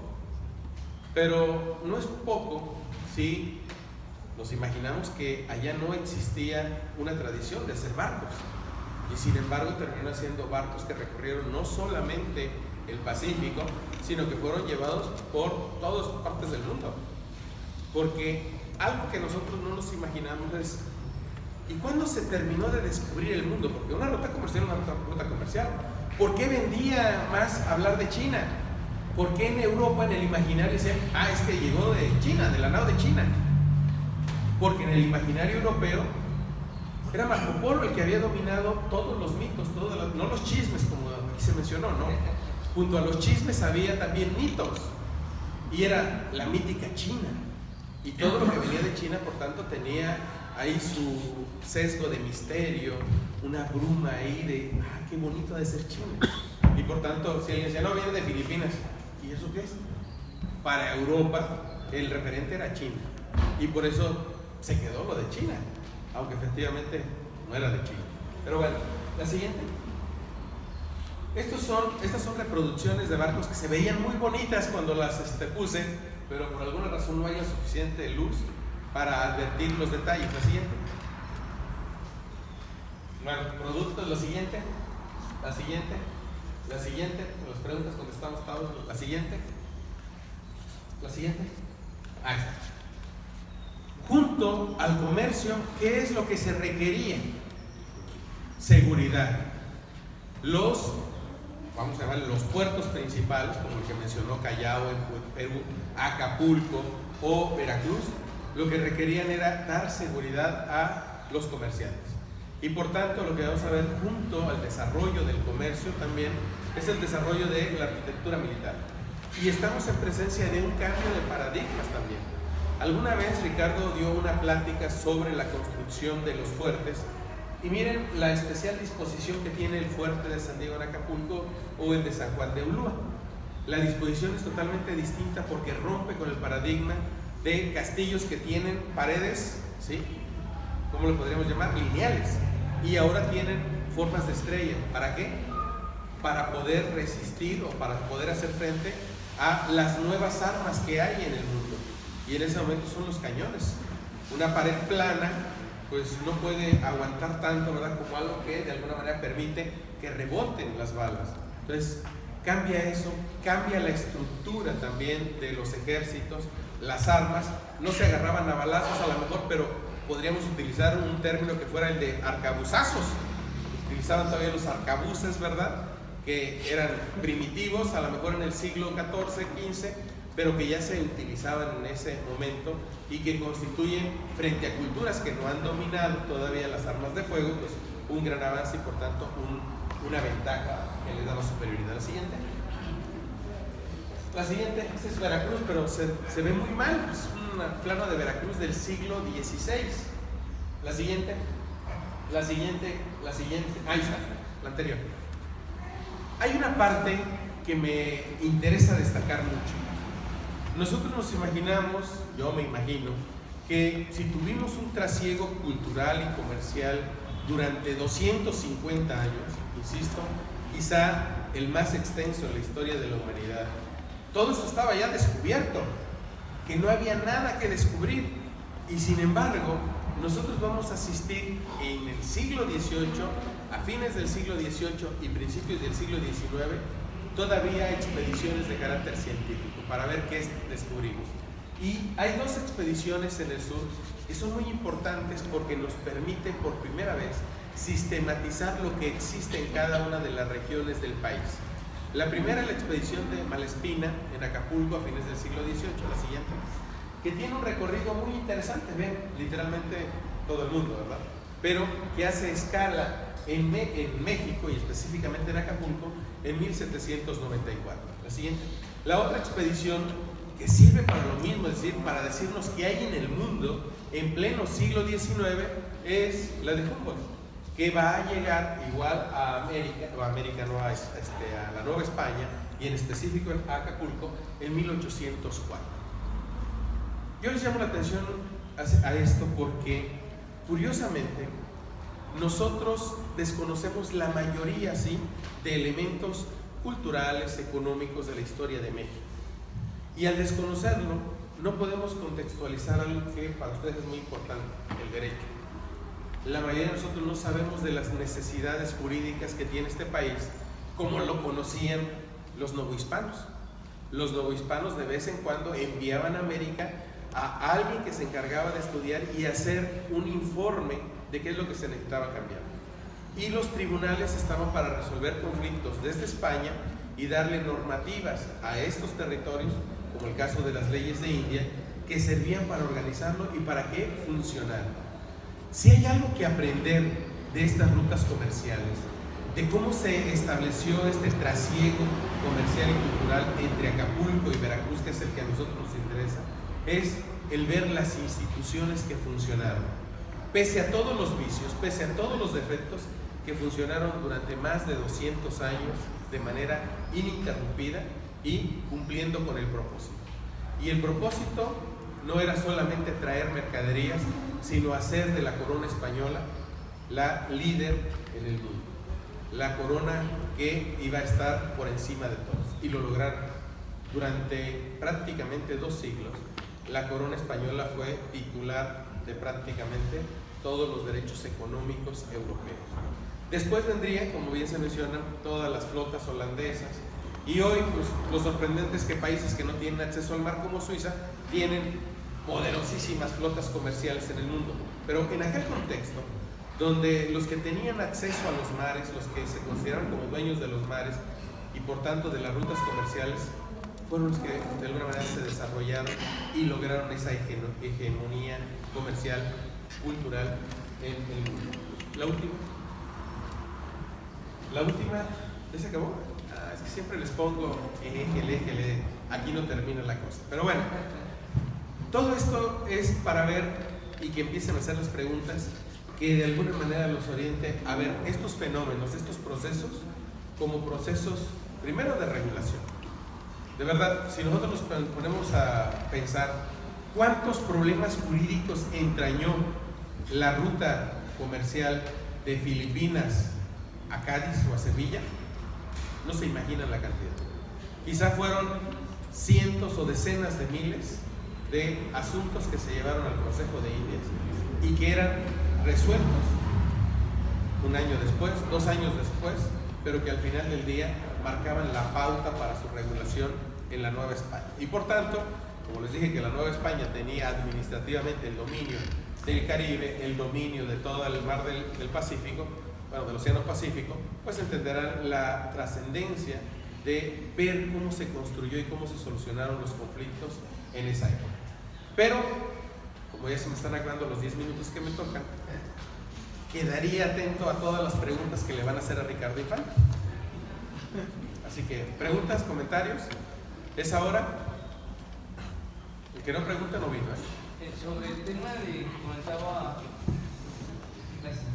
sobre el tema de, me llama la atención el tema de, eventualmente en el viaje del galeón, y que, como se comentó, no calculaban el número suficiente o la cantidad suficiente de alimentos y que llegaron eventualmente a morir pasajeros y tripulantes.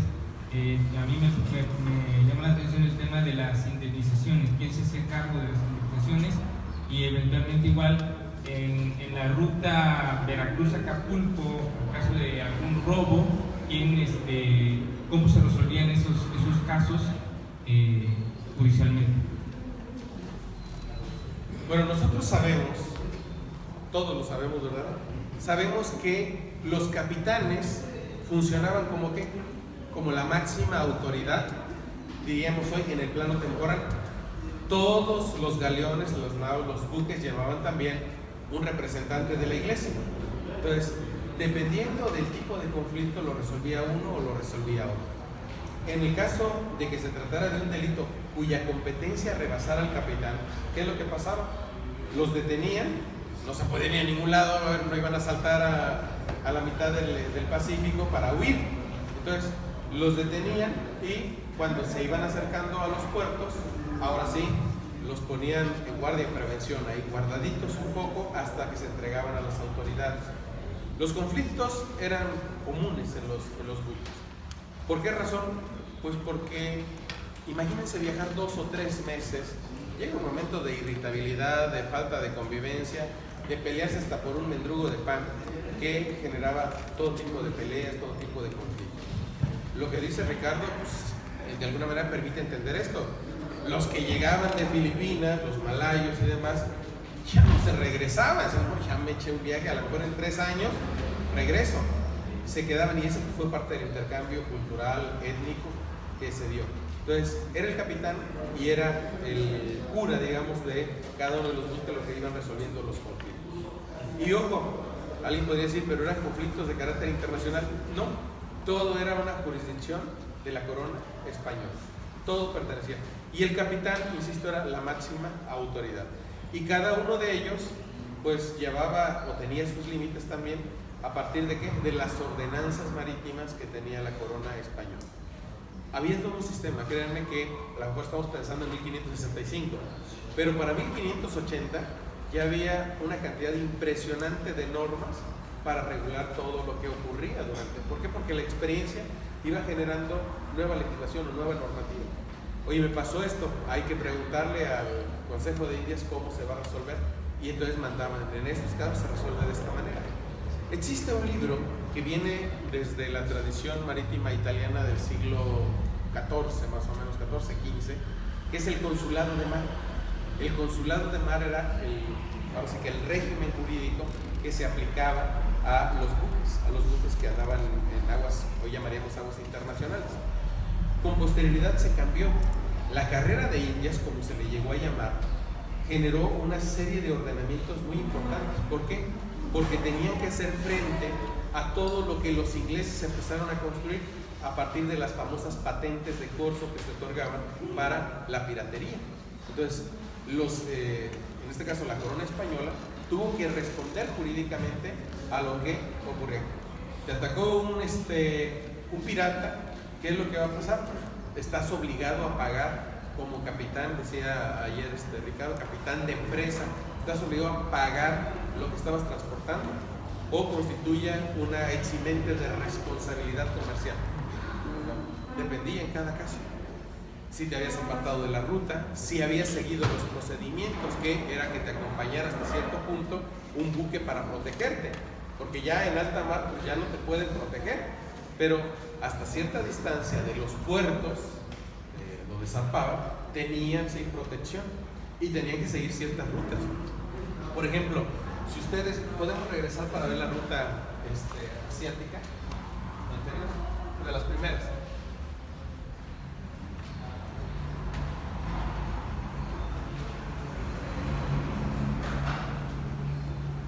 Ahí está. ¿Qué hay por acá? Por acá. Hawái, ¿verdad? Y nunca mencionan a Hawái en la ruta de la nao de Filipinas. Pero cuando venían de Filipinas, Ricardo nos dijo que subían hasta cierta parte de Japón y de ahí tomaban la corriente de Kuroshibo, y cuando subían tenían que encontrarse con Hawái. Solo hay dos bitácoras que mencionan lo que probablemente son las islas de Hawái. La mayoría no llegaba y tenía prohibido en ocasiones que se llegaba más arriba de California tratara de tocar tierra, porque eran territorios desconocidos. Nosotros pensamos que hasta Nevada, la parte de Nevada, Oregon, era la parte donde llegaban los dominios de la Nueva España. En realidad, si nosotros hoy día recorremos toda la costa pacífica hasta Alaska, ¿qué es lo que vamos a encontrar?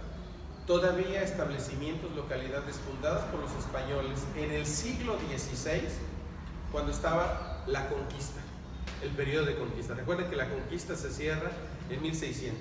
Bueno, todos estos territorios nunca fueron reclamados por España, por la corona española. Solo se reclamaron hasta un poquito arriba de California, en Oregon, y hasta ahí llegó. Hasta ahí llegó. Entonces, si nosotros nos imaginamos todo lo que constituyó la empresa, porque era una empresa, la empresa de conquista española, yo siempre les digo, es muy interesante.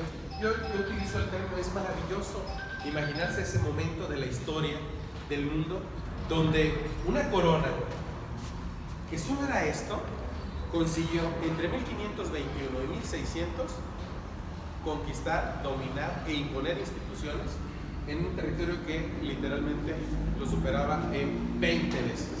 O sea, para mí sí es una empresa impresionante. Pero si la visualizamos solamente en la dominación y como decían Antier, que nos vinieron a explotar y demás, pues bueno, no vamos a entender lo que nos deja de aprendizaje, lo que nos deja de enseñanza este proceso comercial y cultural. Pero el que sí sabe es él, a ver.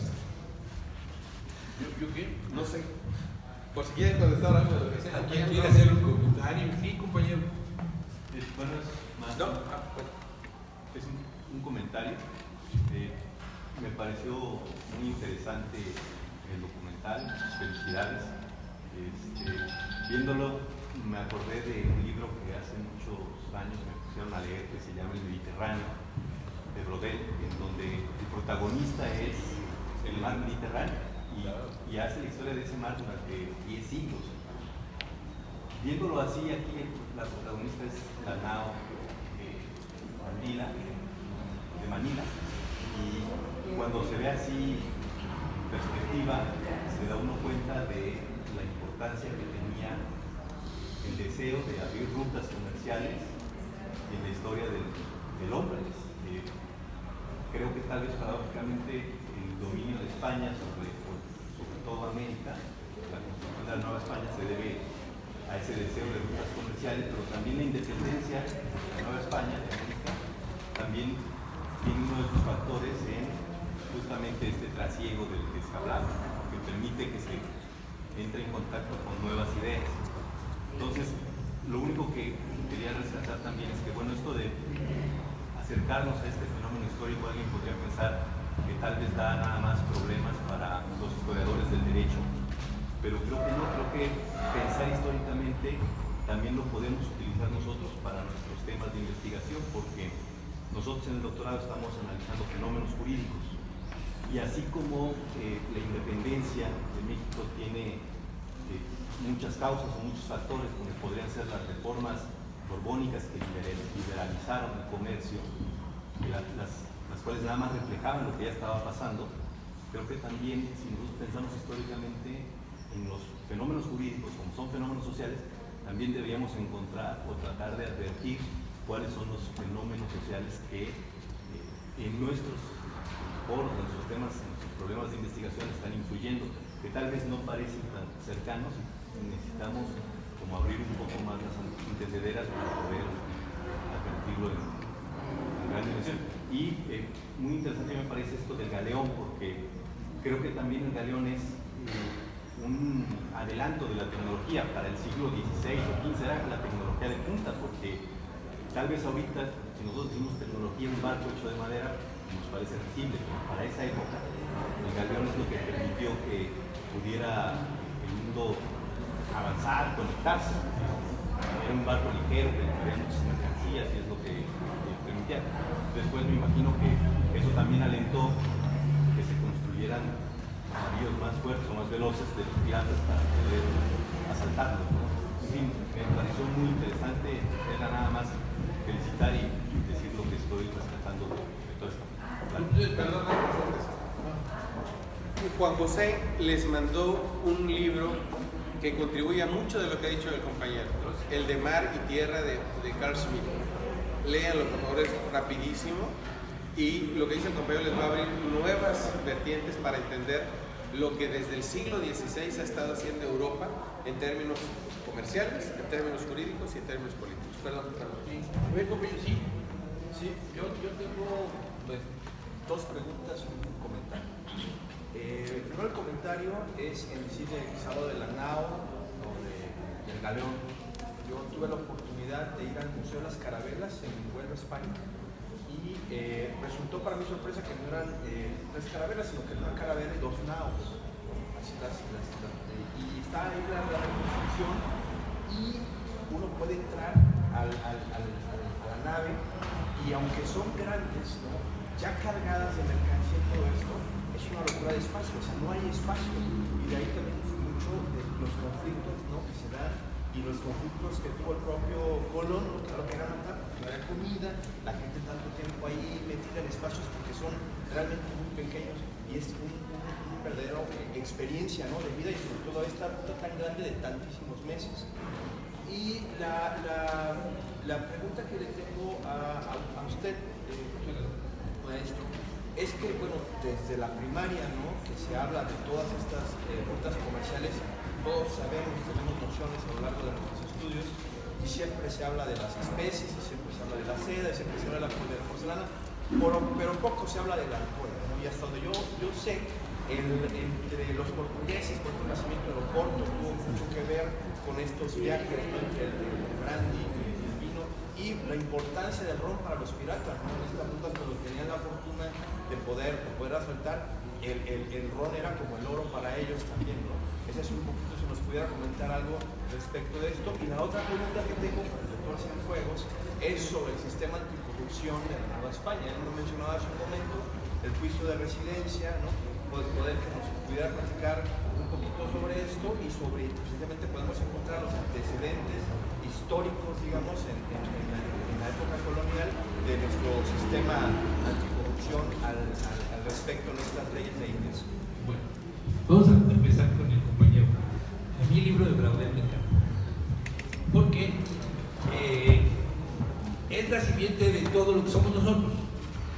O sea, si no hubiera habido cultura occidental, si el Mediterráneo no fuera tan interconectado, o sea, si los griegos no hubieran podido tener relaciones con Mesopotamia, aprender 1000 cosas, y luego con Egipto y aprender 1000 cosas de los egipcios, ¿no? Incluso Pitágoras, hay quien dice que el teorema de Pitágoras en realidad no es más que un refrito de un teorema que se había desarrollado en Babilonia hace mucho tiempo antes.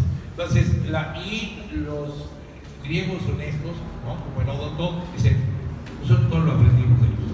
O sea, todo ese intercambio. El intercambio mayor, para mí, va a ser entre los fenicios. Porque los fenicios no solamente va a ser el trasiego comercial que hacen de productos de Mesopotamia, de productos de Egipto, de productos de la región de Sahara, que los van a llevar a todos los puertos del Mediterráneo, empezando con Creta, que Creta va a ser la mamá de la cultura griega. Entonces, los fenicios van a hacer un montón de trasiegos y una cosa que es fundamental, van a hacer un trasiego con el alfabeto. O sea, se acabaron los 4000 símbolos cuneiformes y se crearon 23 letras. Y de esas 23 letras, los griegos dicen, sí, pero como nosotros usamos muchas vocales, les vamos a poner las vocales y les ponen dos vocales. Entonces, hacen el alfabeto, alfa, beta, gamma, epsilon, gamma, zeta, ticón, pero los que promueven esto son los fenicios. En un trasiego, sí, comercial, pero también cultural. Era mucho más difícil no usar la nomenclatura romana, era absurdo. Los números árabes, que en realidad no eran árabes sino hindúes, eran los que se pusieron a la mano y son los que seguimos usando. Seguimos usando los números que salieron de la India. Salimos el concepto del cero, sí, los mayas lo hicieron, sí, pero lo que nosotros teníamos lo trajeron los hindúes, se lo dieron a los árabes lo llevaron a Europa y los europeos lo dieron a nosotros. Esos trasiegos, ese trasiego de la nomenclatura, de los números, va a ser un trasiego comercial, que es producto de la ruta de la seda, que es otra forma de trasegar con productos asiáticos. No más que la ruta de la seda va a pasar por quién sabe cuántos países y en cuántos momentos, que además tiene un control extraordinario, porque es una ruta segura. Es una ruta segura porque los mongoles daban un pasaporte metálico, Y entonces, pobre de aquel que asaltara, así como eran de brutales, pues pobre de que asaltara una caravana. Entonces, se hace un trasiego de muchas cosas, entre ellas, ¿qué es más práctico? ¿Usar números chinos? No, es más práctico usar números árabes, además de que eran actores comerciantes árabes. ¿Qué es más práctico?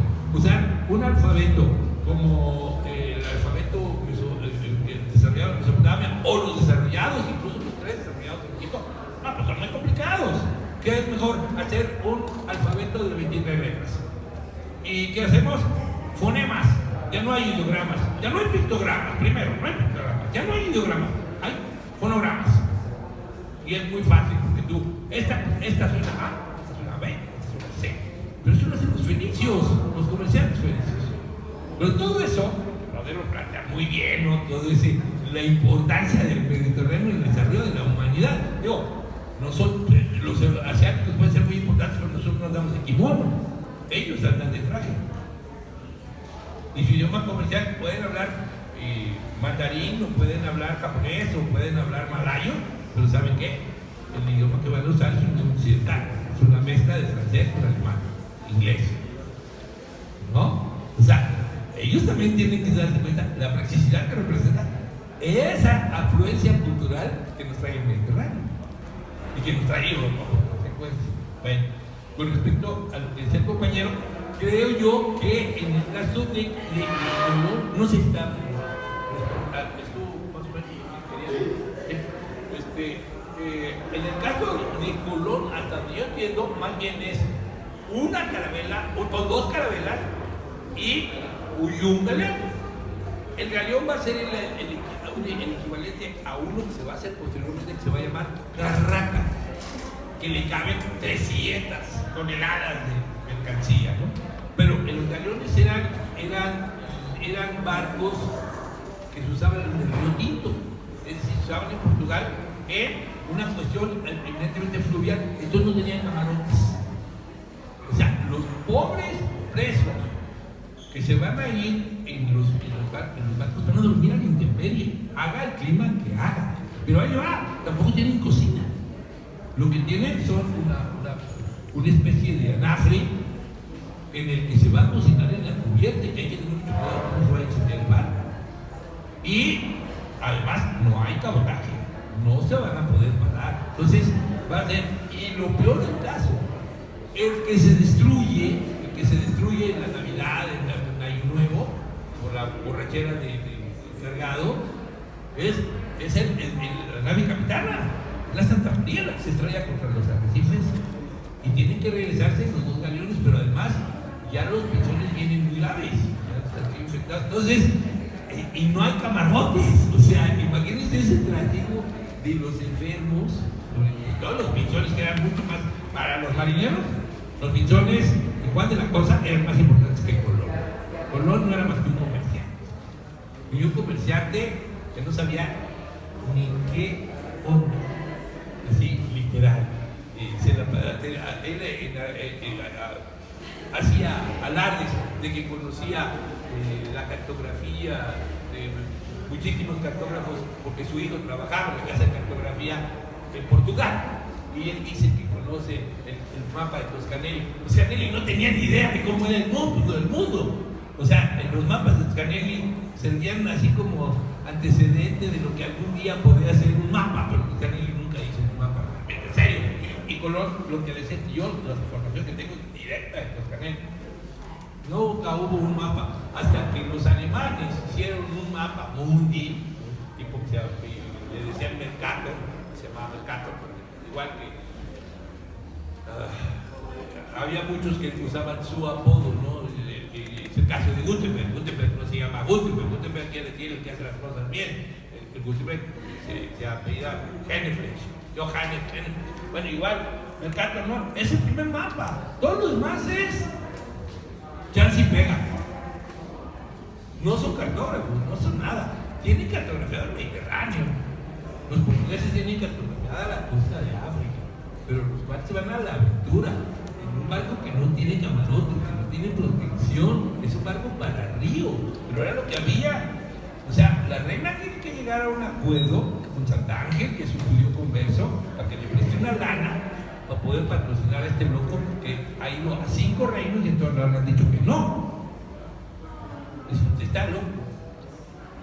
Y en realidad sí estaba loco, porque el tipo hace una ruta para llegar a Asia, la cual calcula muy mal, y tiene el problema que se encuentra una pequeña isla de 16,000 kilómetros de largo. Es una pequeña isla que estaba atravesada, que hoy conocemos como América, no casi nada.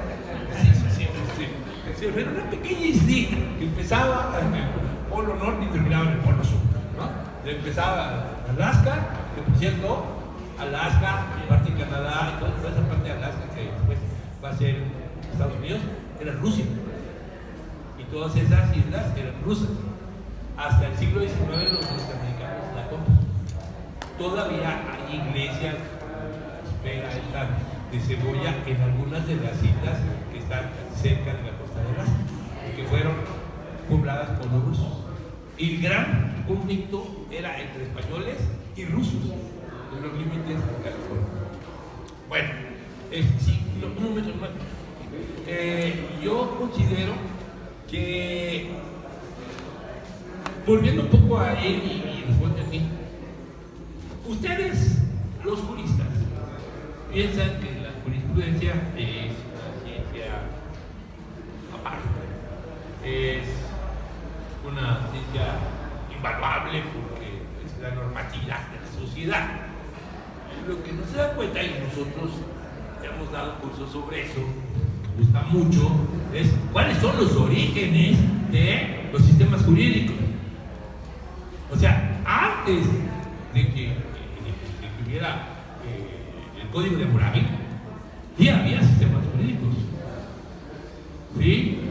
Los sistemas jurídicos no nacieron porque la gente quería hacer jurisprudencia y doctor en Derecho.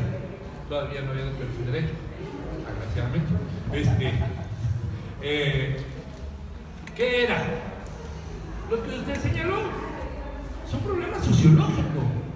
O sea, es un problema de que tenemos un conglomerado humano que necesita desarrollar normas de trato. Y esas normas las vamos a respetar todos porque nos van a permitir vivir en sociedad. Porque no podemos no vivir en sociedad porque somos demasiado débiles. Entonces, como el homo es muy débil, siempre ha tenido que vivir en forma gregaria. Para vivir en forma gregaria necesitamos tener normas de convivencia. Esas normas de convivencia son: no puedes agarrar mi mango, no puedes agarrar mi palo, no te metes con mi vieja, sí, que después van a ser mandamientos religiosos, pero pues son normas sociales de convivencia. Eso es lo que genera el derecho. O sea, si ahorita yo les digo a ustedes, ¿quién me puede ayudar, por favor, a hacer un protocolo para dirigirlo a no sé quién? Porque me quiero comprar 3 esclavos. Pues está loco, ¿no? No nomás no hay una ley para comprar esclavos, están prohibidos los esclavos, ¿no? Sí, pero en 1800 y tantos no estaban prohibidos. En 1829 a Guerrero le piden por favor que les dé chance a los colonos de Texas de que tengan unos 3 años de esclavos, porque necesitan que traigan. Guerrero, que ha hecho la ley de abolición del esclavitud, tiene que permitirlo, porque los colonos dicen: oiga, es que acabamos de hacer una inversión, mire, aquí está el contrato, nos costaron $2,000 cada uno. No, la ley le demos chance 3 años que por lo menos desquite, ¿no? O sea, imagínense que yo a ustedes les planteara: oiga, ayúdenme a hacer. Está loco, ¿no? ¿Por qué? Porque cambió la sociedad. Sociológicamente los problemas son diferentes ahora. Sociológicamente ya no tengo que tener una serie de normas que me permiten la convivencia con el más gandalla, que después se va a convertir en el líder que defiende el gen o el clan, ¿no? Y después va a ser el que dirige la tribu, y después va a ser el que dirige la ciudad. Y entonces voy a tener que hacer unas leyes más estrictas porque ya amurallé y ya creé Uruk, Ur, Jericó, Lagash, y entonces tienen que tener una serie de normas, Allí nace el derecho. Esa es una necesidad. El derecho es producto de una necesidad social. No nace en abstracto. Nace porque es una forma de normatividad. Y si me apuras, Hay una cuestión muy interesante que dice un jurista alemán que tenía pleito casado con el primer ministro que se llamaba Bismarck y que era un politicazo de lo más brutal, ¿no? Entonces este hombre, que ha de haber sido de origen francés, Lasalle, dice cuando le preguntan, ¿para qué sirve la Constitución? Para defender al ciudadano de los abusos del poder. Eso es la Constitución. O sea, es un producto de una necesidad social. ¿Por qué? Porque los reyes eran intocables. Y si un rey decía que te cortaran la cabeza, y si un rey decía que él se iba a acostar con tu esposa la noche de bodas primero, iba a pasar. Entonces, ¿qué es lo que hace? Que esas normas jurídicas, que esas normas comerciales cambien las necesidades sociales. Por eso no es factible no darse cuenta de dos aspectos que tienen que ver mucho con el derecho: los aspectos sociológicos y los aspectos económicos. O sea, el derecho no es autónomo, está ligado fundamentalmente a ese dos tipos de fenómenos. Y también es importante, nosotros lo hemos dado, o sea, los griegos la primera vez que van a crear es un código en una ciudad que se llama Locri, y lo van a hacer en Sicilia. Es un código de qué? De convivencia. Y el primer código legal que existe es un código legal de gas. ¿Qué creen que es? Un código en contra de la corrupción de los funcionarios. Eso es lo que sanciona el primer código legal que existe, el abuso de los funcionarios. Y Hammurabi ya es más sofisticado, porque además lo anuncia, lo pone en las calles, también. Entonces, si haces esto, te saco los ojos. Si haces lo otro, te corto la mano. Si haces tal, y entonces usa una vieja ley de Talión y la convierte en código legal. Contempla otro tipo de relaciones que no son el autoritarismo de los reyes. Entonces, yo lo único que señalo, y además lo he platicado con David horas y horas de viaje, es que sí, es padrísimo. A mí mi pasión es hablar de cuestiones de derecho, porque siempre me peleé con los abogados, me encanta pelear con los abogados.